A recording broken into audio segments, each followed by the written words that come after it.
He'll prepare for us a place when we all get to heaven. What a day of rejoicing that will be when we all see Jesus. We'll sing and shout the victory. Let us then be true and faithful, trusting, serving every day. Just one glimpse of Him in glory will the toils of life repay. When we all get to heaven, what a day of rejoicing that will be when we all see Jesus. We'll sing and shout the victory.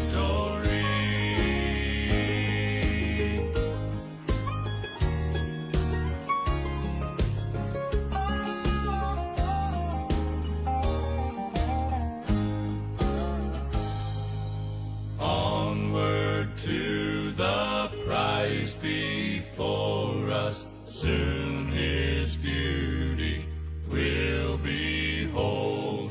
Soon the pearly gates will open, we shall tread the streets of gold.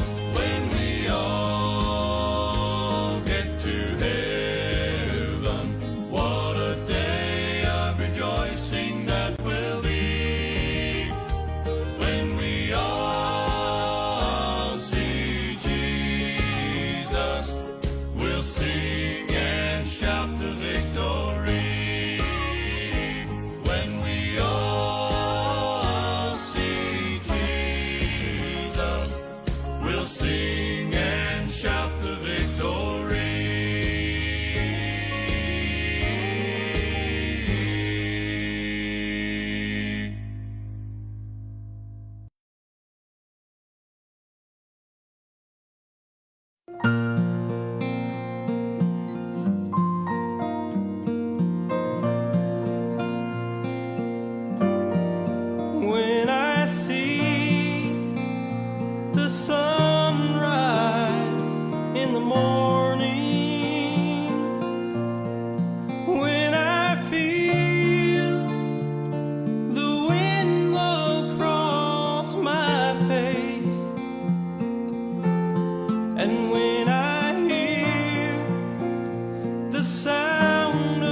A blessed morning to each everyone. Good morning and praise God for another opportunity that we had. And I do believe the Lord will bless us this morning. Magandang umaga po sa bawat isa, wherever you are. May God bless you. At patuloy tayong ingatan ng Panginoon at patuloy tayong bigyan ng kalakasan ng Panginoon ngayong umaga. I hope we're ready for another episode here in our Bible program, and wherever you are, may God bless you. Ano po? At salamat sa Panginoon na tayo po ay na nakapagkita rito at lagi po nandito para sa ating programa. Okay, tayo na po yung magsisimula at I hope we're ready for our another episode here in Newman Every Morning, and we talk about developing a strong faith to God, and we hear in First Kings chapter number 8 about a lesson from Solomon's life. Okay, good morning to our brothers and sisters. Morning, Brother Jobs. Morning, Nanay Helen. Morning, Brother Ruel. At good morning din po, Brother Russell. Wherever you are, may God bless you. Ano po, at sa iba pa po nating mga kasamahan na hindi pa naka-online, ay magandang umaga po sa inyo. Okay, magpapatuloy po tayo mga kapatid at salamat sa Panginoon na binigyan niya tayo ng desire na lumago sa salita niya at nagpapasalamat ako na patuloy tayo lumalago sa kanyang salita. Kaya magpapatuloy lang po tayo mga kapatid. Ano po? Okay? Open your Bible please in First Kings chapter number 8 and let us read in verse number 1. And let's continue our topic yesterday. And we talk about continuing blessing, about blessing of the Lord and about the Lord will continue to bless us. Ano po? At I believe the blessing of walking with God, and ang pinakamalaga, blessing of walking with God. Okay, let us read in verse number 1, 1 Kings chapter number 8, verse number 1. The Bible says, Then Solomon assembled the elders of Israel and all the heads of the tribes. Chapter number 9, sorry. Sahin po natin, verse number 1. And it came to pass when Solomon had finished the building of the house of the Lord and the king's house and all the Solomon's desire which he was pleased to do. Okay, chapter 9 verse number 2, the Bible says that the Lord appeared to Solomon the second time as he had appeared unto him in Gibeon. Okay, and then in verse number 3, the Bible says, And the Lord said unto him, I have heard thy prayer and thy supplication that thou hast made before me. I have hallowed this house, which thou hast built to put my name forever. Okay? And mine eyes and mine heart shall be there perpetually. In verse number 4, the Bible says, And if thou wilt walk before me, as David thy father walked in integrity of heart and uprightness to do according to all that I have commanded thee, and I will keep my statutes and my judgments. Verse 5, Then I will establish the throne of thy kingdom. Wow. Upon Israel forever, as I promise to David thy father, saying, There shall not fail thee a man upon the throne of Israel. Let us pray. Heavenly Father, thank you, Lord, for this message that will help us to understand thy words. Thank you for reading your word. Bless the word that we read and bless the word that we will receive this morning. And I pray, oh God, to minister our hearts. That's what we really need this morning. To understand thy word and to feed our spiritual life. Thank you for your help. Bless your people. And thank you for the wisdom. Forgive us in our sins. This is our prayer. In Jesus' name, amen and amen. All right, be seated. Oh, sorry, wala pala kayo sa church. Thank you so much. And patandaan natin ngayong umaga, yung ating pinag-uusapan, very common and basic, the Bible says in verse number 3 and 5, I have heard thy prayer and thy supplication. I have hallowed this house, if thou wilt walk before me. See, so yesterday we talked about already this one, like what we talked about yesterday, that blessing, should lead to greater obedience. Ano po? And we talk about continue, walking with God after the blessing. And right here in the passage that we read, brothers and sisters, according to the Word of God, that the temple had been completed. Right here in the text, and God's glory had filled the house in chapter number 8, and the people celebrated and rejoiced. But in verse number 2, then God appeared to Solomon again. And God reminds Solomon that spiritual victories and blessing are not finish line. God simply encouraged Solomon to continue walking with him after blessing. The Bible says, and the Lord, verse number 3, the Lord said unto him, I have heard thy prayer and thy supplication. And verse number 4, and if thou wilt walk before me, as David thy father walked in integrity of thine heart and in right and uprightness, to do according to all that I have commanded thee, and I will keep my statutes and my judgment. So continue walking with God after the blessing. Because, brothers and sisters, the danger is this. Sometimes people seek God during the building stage, but forget God after the blessing comes.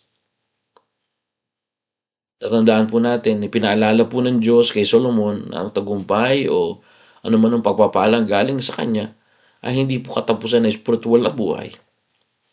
Pinaalala ng Panginoon kay Solomon, ang panghanib ay maraming tao na hinahanap ang Diyos habang nangangailangan pa lamang.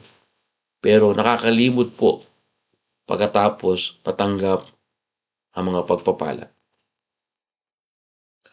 This morning, we encourage you this morning about how we continue to walk with God after blessing. Right here in the text, we will understand that. And I will explain carefully so that you will understand.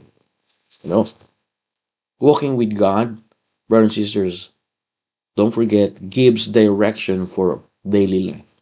Number 1, walking with God gives direction for daily life.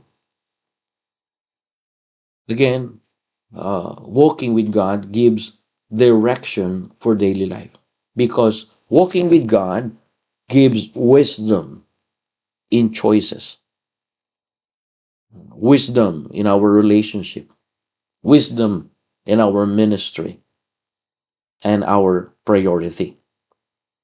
Brothers and sisters, don't only ask God to bless your plans, but learn to walk with Him, because walking with Him gives direction.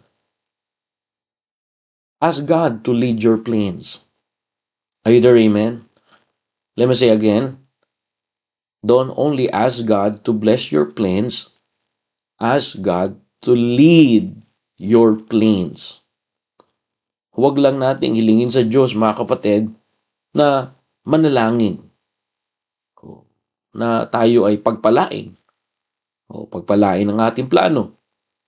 Ngunit hilingin po natin na siya ang manguna sa ating mga plano. Tara na po ba kayo? Hello, good morning.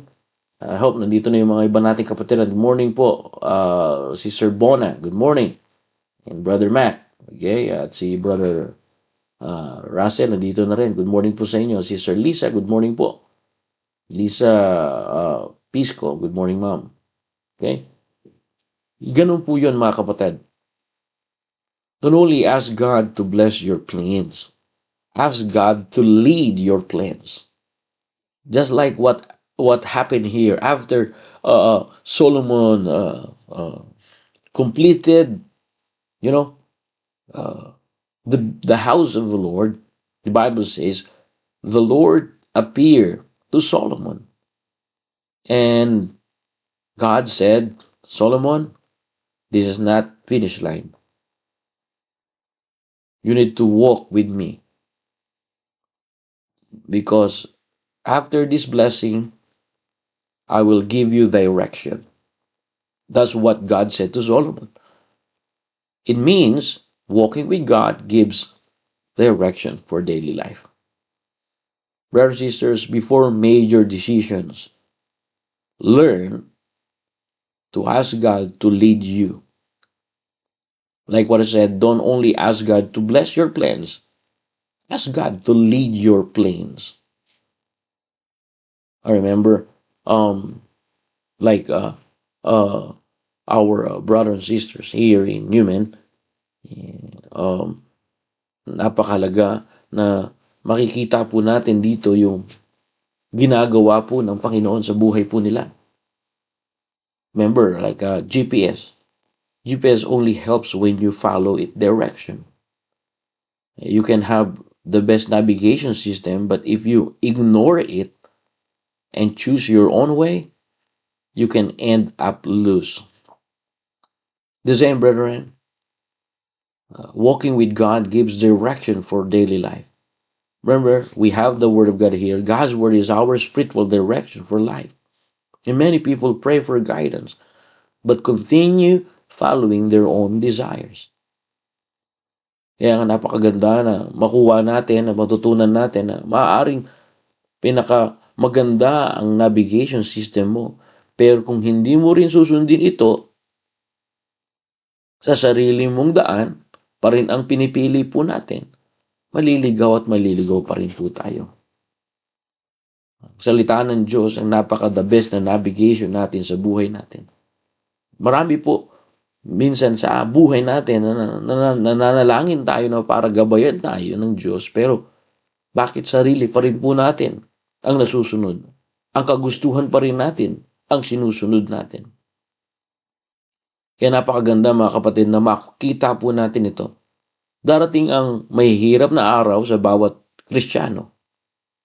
Pero tatandaan po natin, ang paglakad kasama ang Diyos at ang kanyang salita, mga kapatid, hindi lang nag-aalis ng lahat ng problema, pero nagbibigay ng lakas upang malagpasan po natin ang mga ito. Walking with God, like what I said, brothers and sisters, gives direction for daily life. Sometimes we are confused. Many people are confused because they make decision without seeking God. Maraming tao ang nalilito dahil gumagawa po sila ng desisyon nang hindi hinahanap at Diyos. Kaya nga po ang paglakad kasama ang Diyos, tatandaan natin muli, nagbibigay ng karunungan sa desisyon natin, sa anumang relasyon na meron tayo, ministeryo meron tayo, o prioridad. Huwag lang hilingin sa Diyos na pagpalain ang plano mo. Hilingin natin na manguna po ang Diyos sa ating plano. Tandaan natin ang mga Kristiyanong lumalakad kasama ang Diyos.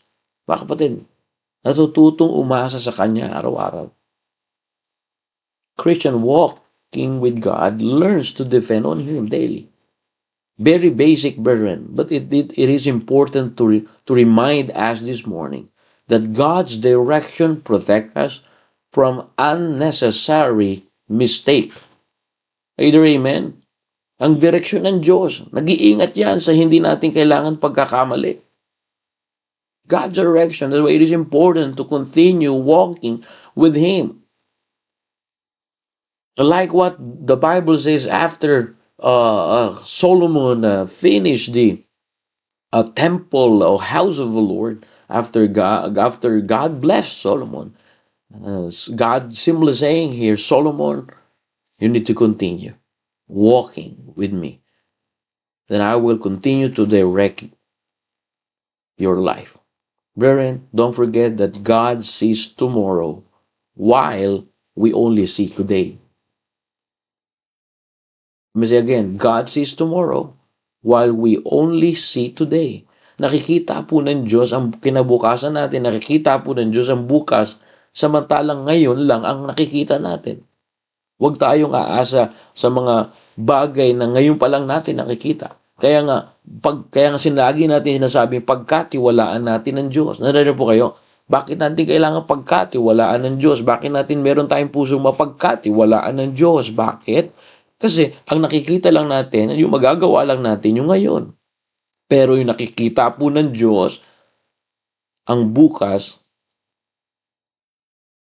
sa ating buhay.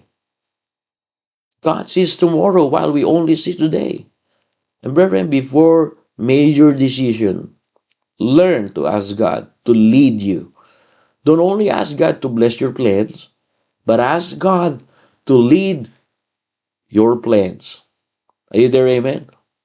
God said to Solomon, walking with me, Solomon, gives direction for your daily life. Are you there, amen? God's direction, brethren, is important. That's why let's learn, before major decision, learn to pray first. Before major decision, ask God to lead your plans. Either amen? Like what I said, God sees tomorrow while we only see today. Kaya napakaganda maging Kristiyano. Napakaganda na tayo po ay merong pinupuntahang simbahan. Napakaganda meron tayong pinupuntahang gawain ng Diyos kasi doon natin makikita yung plano ng Diyos. Huwag natin sayangin yung oras natin. Huwag natin sayangin yung ano pa man may pagmamalaki natin sa lupang ibabaw na ito. Habang may pagkakataon pa po tayo, habang may pagkakataon pa po ako, tayo po ay gumawa ng malaking desisyon na matutong unahin at hilingin muna sa kanyang pangunguna. May tanong po ako ngayong umaga, tayo po ba ay lumalakad talaga sa Diyos? Paano mo malalaman na tayo lumalakad sa Diyos? Natututunan natin na manampalataya at pagkatiwalaan kasi po siya nakakakita ng ating bukas. Samantalang ngayon lang ang ating nakikita. Ang nakikita lang ng ating isip at nakikita ng ating mata yung pang ngayong araw lamang. Pero wala tayo nakikita doon sa susunod na araw at sa pangalawang araw at sa mga susunod na panahon. Sino nakakaalam na bukas buhay pa tayo? Bakit gano'n na lamang tayong magkaroon ng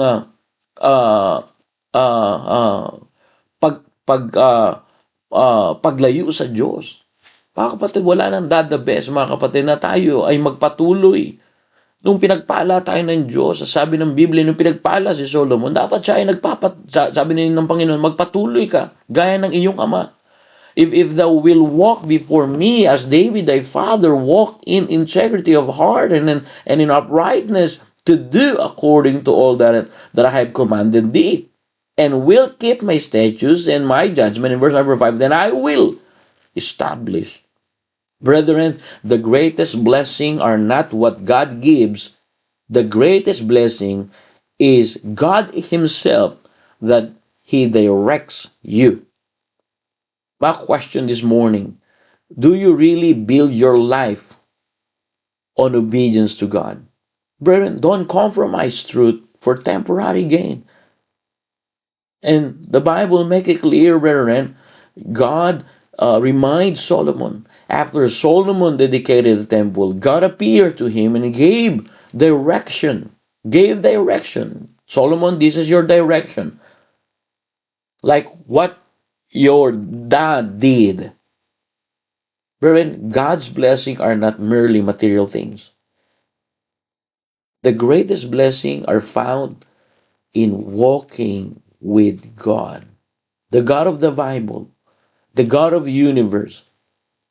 Only one God that we serve. We don't serve 1, 2, 3 gods. We serve only one God. And it's important this morning, brethren, that we need to walk with Him. When we say walk, the word walk here is to desire Him, to know Him more. Either amen? Pagka sinabing lumakad dito, hindi lang yung naglalakad ka literal, no? Hindi yan literal naglalakad ka papunta sa simbahan. Hindi po. Yan po yung dinidesire mo siya. Paggising mo sa umaga, ang lagi laman ng isip mo, hindi yung mga ano pa mang narinig mo sa kapwa mo, ano pa man yung mga narinig mo o nakita mo, ito nakakalungkot. Okay? Dahil kakapanood natin ng mga kaguluhang balita sa television, dala-dala mo pa kinabukasan. Kaya yung espiritu ng galit, nadadala mo pa sa trabaho mo, nadadala mo pa. So, hindi po ganoon. Dapat ngayong umaga, meron tayong kapayapaan galing sa Diyos. Tandaan natin, tayo po yung mananampalataya at gusto lamang ng Diyos na ma-develop yung ating pananampalataya. Di po ba, amen? And it is important this morning to understand the word walk here, brethren, is to desire Him. To desire with God, to know Him more. Because to desire with God, God will give direction for your daily life. Either amen? It is important this morning to understand that. Like what I said again and again, Christian walking with God learns to depend on Him daily. A Christian that desire or have desire with God learns to depend on Him. Bible says, delight thyself also in the Lord, and He will give the desire, of thine heart. Diba? Sabi ng Biblia, kung gusto mo ng extras, diba sabi ng God said, in Philippians chapter number 4, if I'm not mistaken, verse number 12, for God shall supply all your needs. What are our needs? Three basic needs, clothing and food and shelter. But if you want extras, you need to desire Him, because the Bible says, if you delight thyself if you delight thyself also in the Lord, He will give the desire of thine heart. If you delight Him, if you walk with Him. And walking with God gives wisdom in choices. Walking with God gives wisdom in relationship. Walking with God gives wisdom in priorities. Either amen? Walking with God gives direction for daily life. Napakaganda, di ba po? Na maraming tao ang nalilito dahil gumagawa ng desisyon nang hindi hinahanap ang Diyos. Pero pag dinesire natin, ninais natin lumakad kasama ang Diyos, nagbibigay ang Diyos ng karunungan. Nagbigay ng Diyos ng karunungan kay Solomon kung ano yung mga desisyon niya, kung ano yung mga dapat niyang i-priority sa buhay niya. Pag sinabing wisdom, yan yung ina-apply mo na yung naituro na sa yung karunungan o kaalaman na ngayon nagiging karunungan. Pagka natututunan mo ipamuhay, ayan ay wisdom galing sa Diyos. Kaya salamat sa Panginoon, no? Number 2, not only walking with God gives direction for daily life. Let's understand the word of God here. In verse number 3, and the Lord said unto him, I have heard thy prayers and thy supplication, that thou hast made before me, and I have hallowed this house which thou hast built to put my name there. It is important this morning. And the Lord said unto him, I have heard thy prayer. Walking with God produces spiritual strength. Difficult days, brothers and sisters, will come to every child of God. Difficult days will come to every Christian. Difficult days will come to every lost soul. Brethren, difficult days will come to every believer. But trials can either weaken faith or make our faith strong or deepen faith. Let me say again, trials can either weaken faith or deepen faith. But every time we continue walking with God, it produces spiritual strength. Right here in the text, and the Lord said unto him, I have heard thy prayer.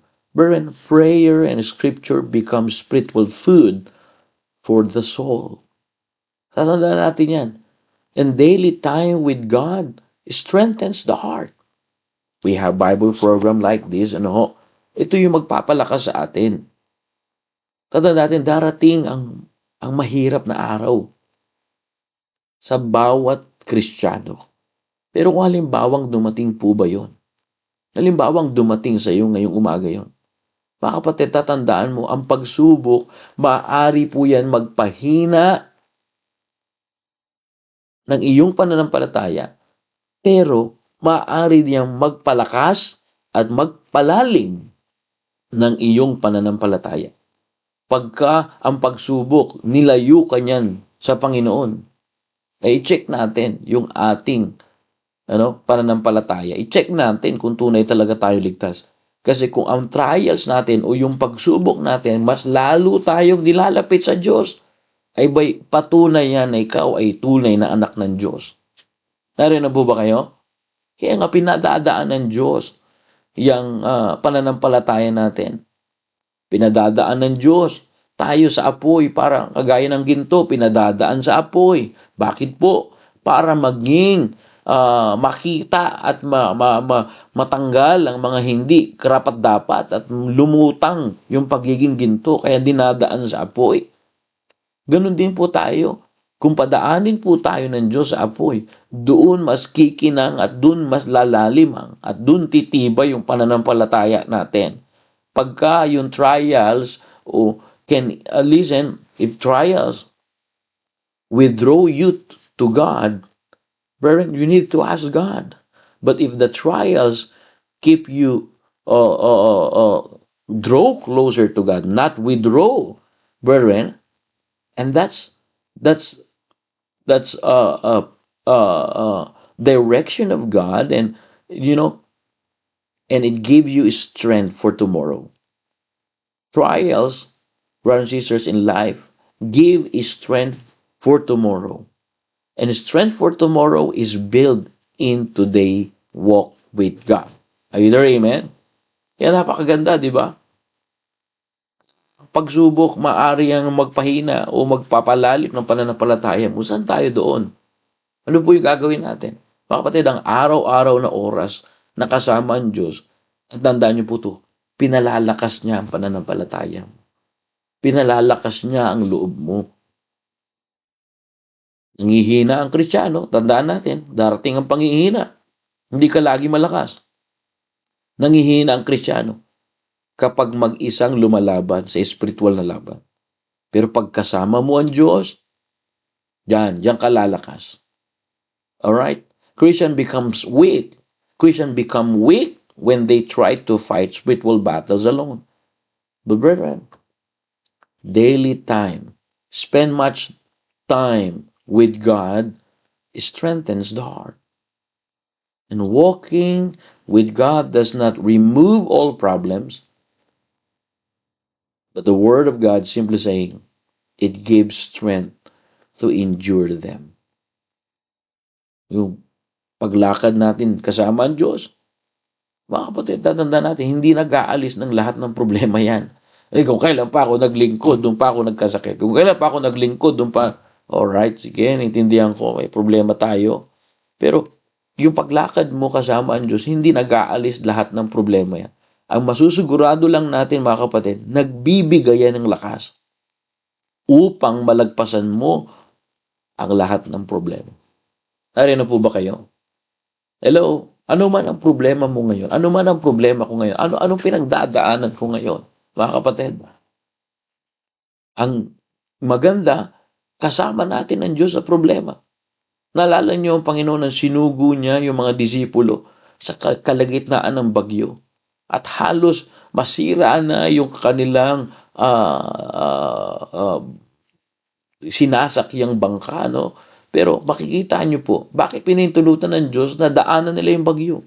Upang meron silang oportunidad makilala ang Panginoong Hesus. At nasabi ng Biblia na pahinto ng Panginoong Hesus yung alon, pahinto ng Panginoong Hesus yung bagyo, at doon nila mas nakilala ang Panginoon. Mga kapatid, pag tayo lumalakad sa Diyos, kahit pinadadaan tayo ng Diyos sa lahat ng problema, tatandaan natin, huwag tayong hihinto, wag tayo gigive up. Dahil yan po ang nagbibigay ng lakas upang malagpasan natin kasama siya. Brethren, walking with God produce a spiritual strength. And the word walking here, right here, then God said to Solomon, if thou will walk before me, and as David thy father walked in integrity of heart, brethren, it produced, you know, it produced daily time with God, walking with God, strengthen the heart, the Bible says. Walking with God, brothers and sisters, does not remove all problems, but it gives strength to endure them. Are you glad, brothers and sisters? God never promised that He will remove all your problems. But what He promised here, just walk with me. And the word walk is to desire Him. Just desire me every day. Just desire me. When you wake up in the morning, desire me. When you go to your working place, desire me. When you go back in your home, desire me. Before you eat your food on the table, desire me. You know, before you go to the bed, desire me. Brethren, walking with God does not remove all problems, but it produces spiritual strength. It gives strength to endure all problems that you have. Brethren, walking with Him gives strength. Strength for tomorrow. Yung lakas para sa bukas. Yung lakas na yan, para yung problema mo na yan, hindi inaalis ng Diyos. Pero maganda, dinesire mo ang Diyos ngayon, kasama mo siya. Last Sunday, Brother Dave and Sister Bona, thank you to my wife that when Brother Dave asked, when Sister Bona asked her husband, we are assigned we are the one singing this coming Sunday. And he asked David, and Dave said, ask Crisel. And my wife gave him the song In the Garden. And the songs, brethren, touched the 20 people that in our mission in Perth.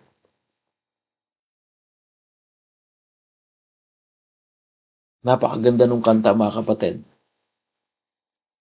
Kaya nga, naghanda ito sa puso ng mga Kristiyano doon sa Perth. At yung kanta ay, ako din ay na-encourage. Anong sabi ng kanta rito? And He walks with me and He talks with me. And He tells me I am His own.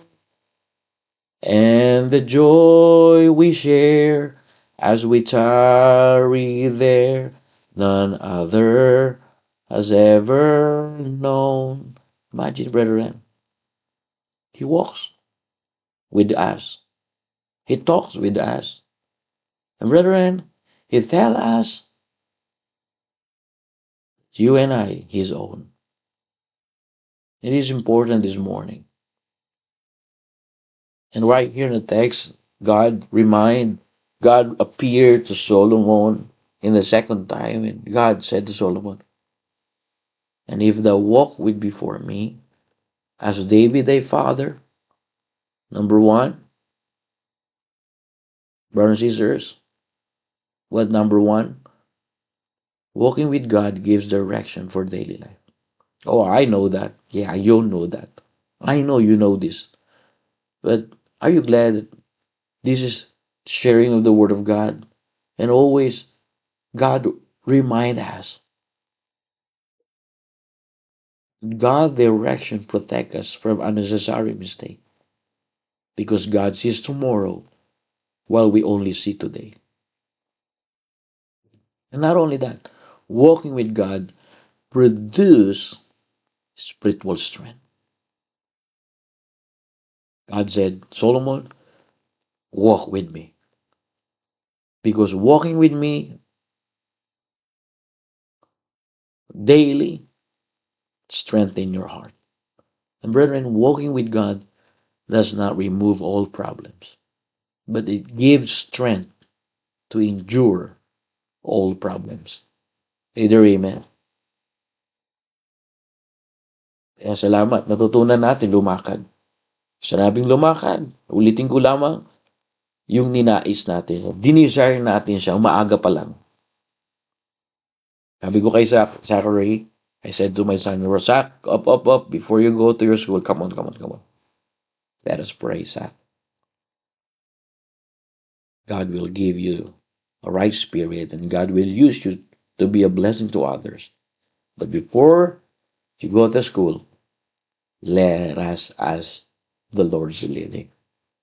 Let us ask the right spirit. And ask God regularly. Trials can either weaken faith or deepen faith. And I said to Zach, come on, Zach, let's pray. Let's ask the Lord. Parents, teach your children to overcome the problem with God. If your son and daughter face trials, or I have uh, uh, there's a time that I visit families and I heard that their daughters was bullied in the school. Teacher's daughter, teacher's son, they face bullying inside the school. Teach them, because difficult days will come to every sons of daughters of to our family, but encourage them. I said to Zachary, let's pray, and let's pray for them, because walking with God, Zach, does not remove all your problems, but it gives you strength to endure all the problems, to endure them. All right. So, brothers and sisters, strength for tomorrow is built today. Walk with God. Let me say again, strength for tomorrow is in, built in today. Built in today's walk with God. Ang lakas para sa bukas ay binubuo po yan sa paglakad mo sa Diyos ngayong araw. Number 3, and I'm done, okay? Walking with God gives direction for daily life. Not only that, walking with God produces spiritual strength. And lastly, walking with God produces a life that influences others. Are you there, amen?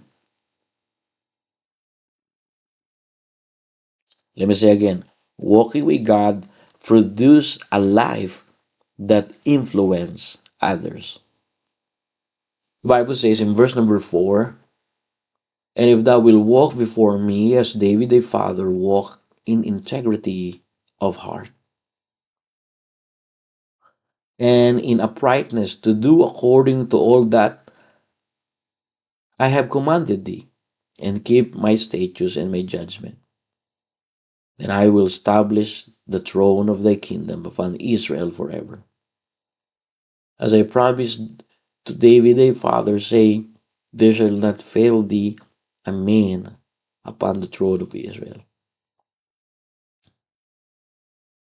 But if ye shall at all turn from following me, ye or your children will not keep my commandments and my statutes, which I have set before you, but go and serve other gods and worship them, then I will cut off Israel out of the land.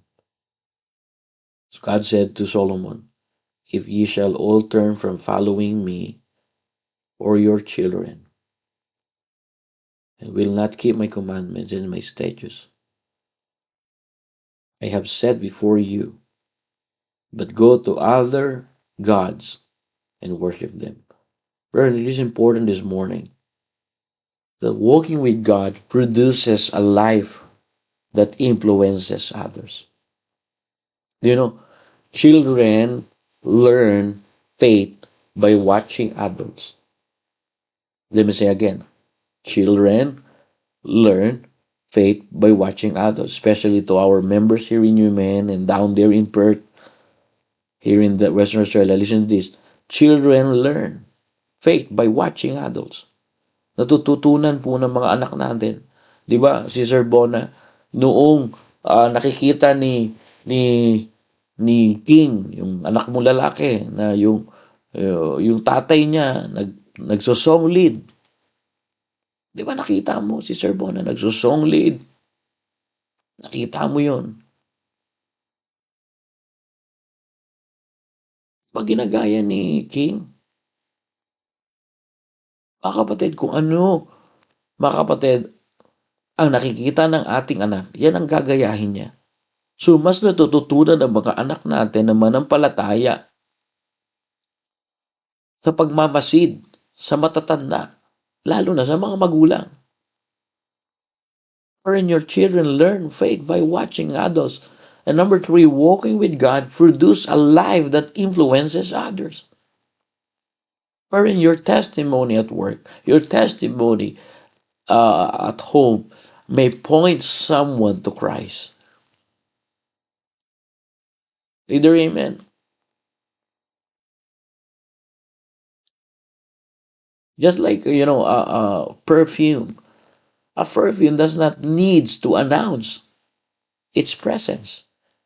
People notice it because of its fragrance. Di ba, ang pabango, hindi na kailangan ipasigaw mo pa kung anong pabango meron ka. Ang pabango, di ba, pag nagpabango ka, hindi na kailangan ipagsigawan ng presensya nito. Napapansin ang pabango dahil sa amoy nito. Ganun din, mga kapatid. Wherein people notice it because of its fragrance. A perfume does not need to announce its presence. And brethren, people easily notice what kind of perfume that you have because of its fragrance. In the same way, brethren, a Christian walking closely with God, a Christian, a believer, or particularly in our members here in our church, when you learn members that walking closely with God's influence, others naturally through character and testimony. Ano po kayo? Malalaman mo kung anong pabango yan. Minsan, malalaman mo yung brand kung anong pabango. Hindi mo na pwedeng pagsigawan yung presensya ng pabango na yan. Bakit? Mapapansin yan sa amoy. Ganun din. Ganito rin ang Kristiyanong malapit sa Diyos. Nakaka-impluwensya siya sa iba sa pamamagitan ng kanyang ugali at sa kanyang patotoo. Mga kapatid, napakaganda ngayong umaga na tayo po ay pinaalalahanan ng Diyos na bantayan natin ang magandang patotoo at ugali natin. Bantayan ang puso laban sa impluwensya rin ng mundo. Don't let busyness replace your devotion. Either amen. And it is important this morning that your testimony at work may point someone to the Lord, may point someone to Christ. Wherein people are watching how Christian responds in hardship. People are watching how we respond, in pressure or emotional pressure or culture pressure. People are watching how Christian responds in evil thing. Wherein a godly life becomes a living sermon. You don't need, I'm not a preacher, like you. No, you don't need that. Preach the word of God through your life testimony. You can be preacher through life. You can be a godly, you have a life, a godly life becomes a living sermon. Kaya nga, ang makadiyos na buhay mo, aminin man nila hindi, tinitingnan nila yan, inoobserbahan nila yung buhay mo na yan, kaibigan, kapatid ko at membro ng simbaang ito. Ang makadiyos na buhay, nagiging buhay na sermon yan.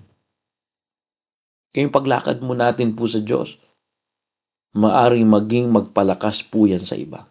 Huwag niyong liit-liitin yan. Sabi ng Panginoon, but if ye shall at all turn from following me, ye or your children. See, God simply saying, your influence is important.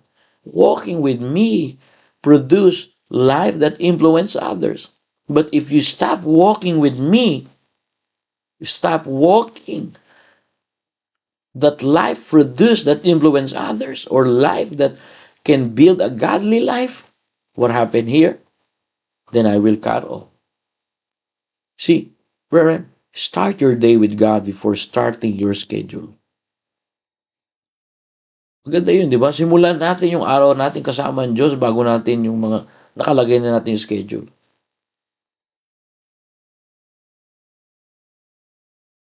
Kaya napakaganda mga kapatid na tayo po ngayong umaga ay natututong nagpatuloy na naisin lumakad kasama ang Diyos. Your walk with God, brothers and sisters, may become someone else encouragement. Pag nakikita ko si brother, pag nakikita ko si sister, may ginaganahan ako magpatuloy. Di ba? Pag nakita ko si brother Jimboy, nandito na ba si brother Jimboy? Uy, pambira, brother Jim, welcome back. Nakikita ko si brother Jimboy, ginaganahan tayo magpatuloy. Pag nakikita ko po si Nanay Emelia, ginaganahan kami magpatuloy. Pag nakikita ko si Sister Lisa Pisco po, Lisa, ginaganahan tayo magpatuloy. Pag nakikita ko si Brother Mac dito, ginaganahan tayo magpatuloy. Pag nakikita ko si Sister Bona, ginaganahan tayo magpatuloy. Pag nakikita ko si Nanay Leticia Aranda, ginaganahan tayo magpatuloy. Nakikita ko si Brother Ruel, ginaganahan tayo magpatuloy. Mga kapatid, ang paglakad mo sa Diyos, maaring maging pagpapala at pagpapalakas sa iba. Your Christian life affects more people than you realize. Did you get that, brothers and sisters? Let me say again, your Christian walk with God, your testimony, your godly life affects more people than you realize. Continue walking with God. Continue. That's why God reminded Solomon, verse 6, but if ye shall at all turn from following me or your children, and will not keep my commandments and my statutes, which I have set before you. So God set something. God desire for us to walk with Him.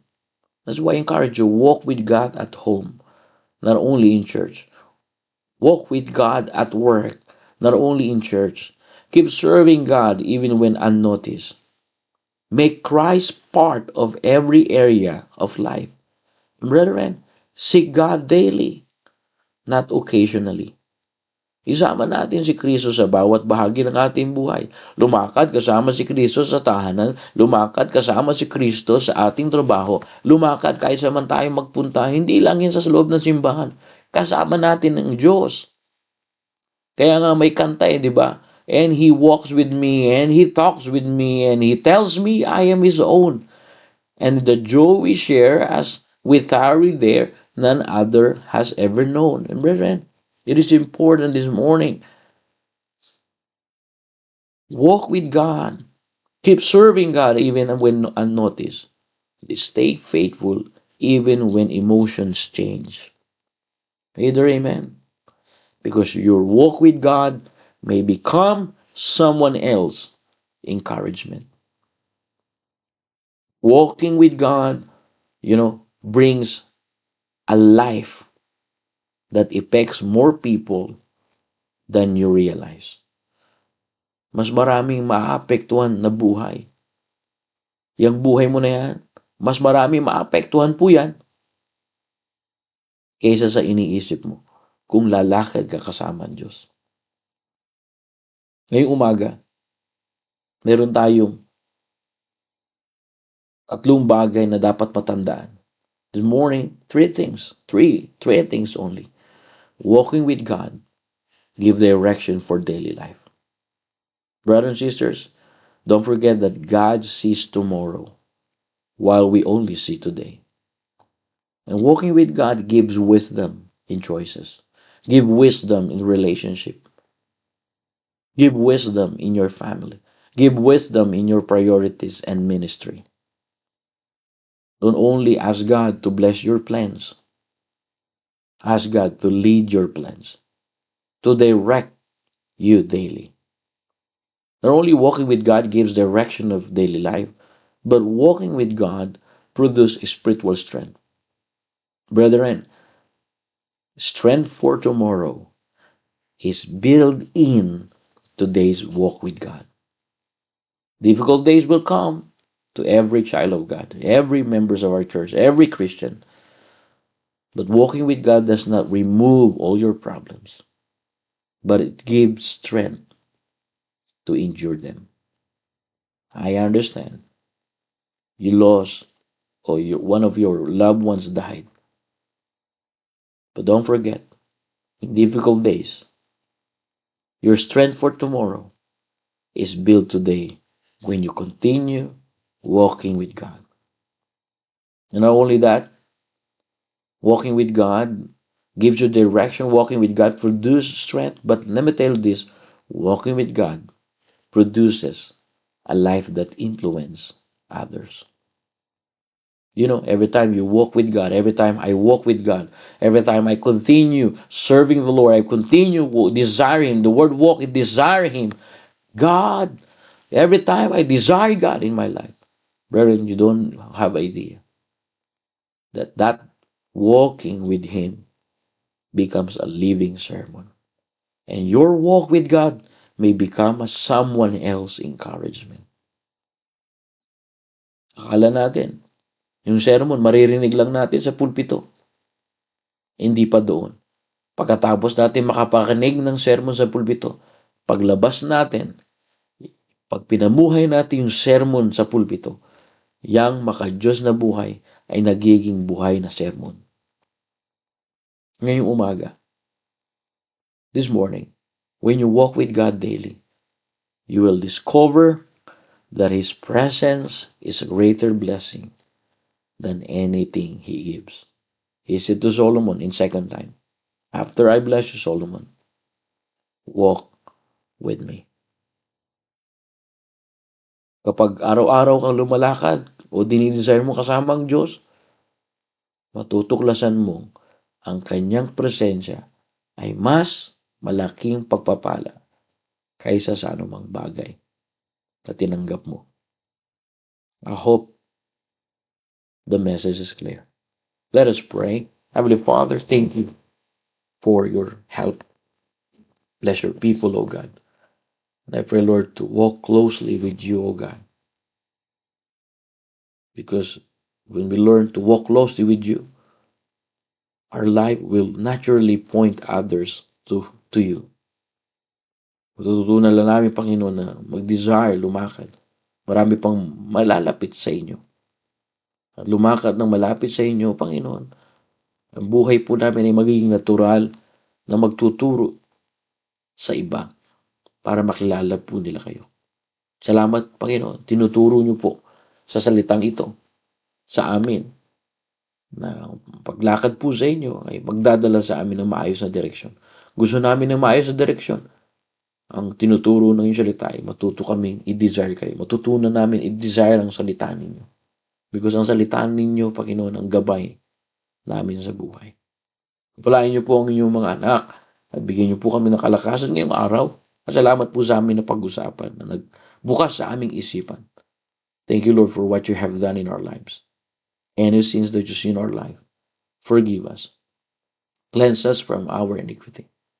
This is our prayer in Jesus' name. Amen and amen. Alrighty. Thank you very much for your time. And may God bless you.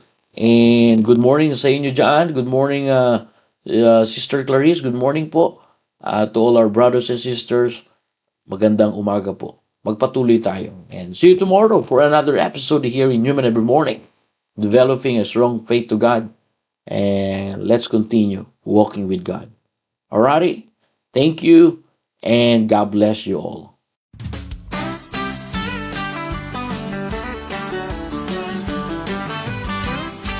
I'm too blessed to be depressed.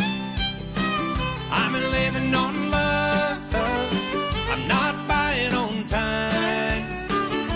And I don't need luck, 'cause I've got faith. And I'm too blessed to be depressed, and I'm living on love. Now some folks say they can't make it through the day without a little something to help them on their way. Friend, let me tell you about Jesus, God's gift to me. He lifted my load and He saved my soul. Now I'm born again. Now I'm too blessed to be depressed. I'm living on love. I'm not buying on time. Oh, and I don't need luck, 'cause I've got faith. And I'm too blessed to be depressed, and I'm living on love.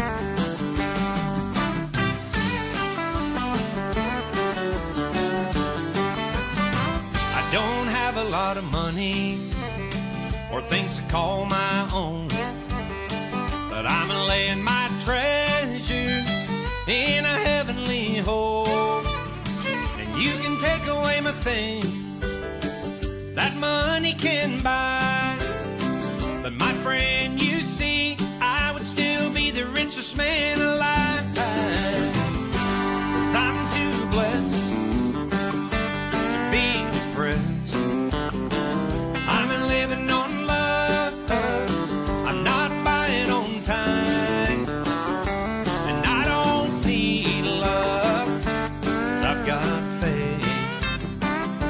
And I'm too blessed to be depressed, and I'm living on love. I'm too blessed to be depressed. I'm living on love. I'm not buying on time.